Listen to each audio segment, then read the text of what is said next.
Les femmes se plaignent par exemple qu'on leur ait pas laissé faire du cinéma, qu'on leur ait pas laissé faire du pilotage automobile. La question qu'elle se pose pas, c'est que tous ces artefacts, ces créations sont faites par les hommes. Ce sont des ingénieurs qui ont fait tout ça. Et qu'en fait, elles veulent disposer à un moment donné de productions qui sont le travail des hommes. Et donc normalement, elles devraient nous remercier. Elles devraient remercier à Louis Lumière et à Charlie Chaplin d'avoir inventé le cinéma. Plutôt que de dire comment ça se fait qu'on n'a pas pu faire de cinéma jusqu'aux années 80. Eh ben parce que de toute façon, vous n'avez rien fait.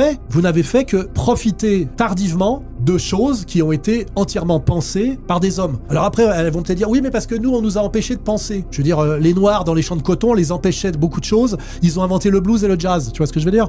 Donc, l'excuse de « on m'a empêché de », c'est une excuse. En réalité, pratiquement toutes les créations humaines ont été faites par des hommes, souvent dans la souffrance, et empêchées par d'autres hommes, tu vois? Empêchées par d'autres hommes, que ce soit politiques, scientifiques, etc. Donc, l'excuse de « on nous a empêchés », ou alors « il fallait qu'on fasse des enfants ». Bah oui, mais c'est votre nature. C'est pas une injustice politique que vous fassiez les enfants. C'est pas, à un moment donné, il n'y a pas eu un complot d'hommes qui se sont réunis pour dire elles vont porter les enfants et nous on aura la bite. Tu vois? Non, ça veut dire que ça fait partie de l'ontologie. Tu vois? Vous êtes alors évidemment, quand la création naturelle des femmes, c'est de faire des enfants, qui est une création merveilleuse que nous n'avons pas, et ben ça pousse les femmes à peut-être pas faire tellement d'autres choses que de faire des enfants. Et nous, comme on fait pas d'enfants, qu'il y a peut-être un déficit de création radicale, ça nous pousse à aller inventer des trucs, tu vois. On peut dire, ça s'appelle la différence des sexes.